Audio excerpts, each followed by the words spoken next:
కూతురుపై తండ్రి లైంగిక దాడంట. ఇవన్నీ ఏ చెప్పుతో కొట్టాలి.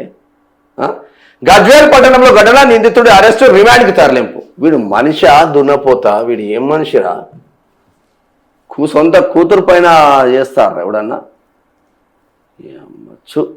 మన దగ్గరనే పోయి గజ్వేల్ల కంటికి రెప్పలా కాపాడాల్సిన తండ్రి అమానవీయంగా ప్రవర్తించాడు. కామంతో కళ్ళు మూసుకుపోయి కన్న కూతురిపైనే లైంగిక దాడి చేశారు. సభ్య సమాజం తలదించుకునే ఈ ఘటన గజ్వేల్ పట్టణంలోని పటేల్ బజార్లో చోటు చేసుకుంది. తల్లి పోలీసులకు ఇచ్చిన ఫిర్యాదు ప్రకారం వివరాలు ఇలా ఉన్నాయి. గజ్వేల్ పట్టణంలోని పటేల్ బజార్లో కుటుంబం నివాసం ఉంటున్నది. తండ్రి హార్వెస్టర్ డ్రైవర్ కాగా తల్లి ఓ విత్తన కంపెనీలో కూలిగా పనిచేస్తున్నది. వీరికి 4 కూతుర్లు. ఈ నెల 21న తల్లి కూలి పనికి వెళ్ళగా 2వ 3వ కూతుర్లను తండ్రి బంధువుల ఇంటి వద్ద విడిచి వచ్చాడు.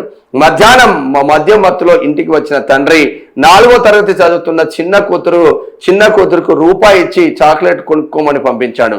తిరిగి వచ్చిన కూతురును మేడపైకి తీసుకెళ్లి లైంగిక దాడికి పాల్పడ్డారు. ఎవరికి చెప్పొద్దని బెదిరించారు. మంగళవారం చిన్న కూతురు మలద్వారం ద్వారా నొప్పిగా ఉందని తల్లికి తన బాధను వ్యక్తం చేసింది. చర్మం కమిలిపోయి ఉండడంతో ఏం జరిగిందని చిన్న కూతుర్ని ప్రశ్నించగా జరిగిన దారుణాన్ని తల్లికి చెప్పింది.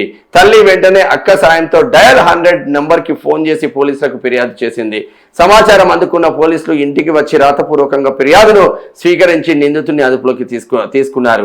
ఈ విషయం బుధవారం ఉదయం ఇరుగు పొరుగు వారికి తెలియడంతో తండ్రిని చితకబాదినట్లు తెలిసింది. పోలీసులు నిందితుడిని అరెస్టు చేసి రిమాండ్కు తరలించారు. గతంలో సైతం మిగతా కూతుర్ల పైన కూడా లైంగిక దాడికి ప్రయత్నించినట్లు కుటుంబ సభ్యులు తెలిపారు.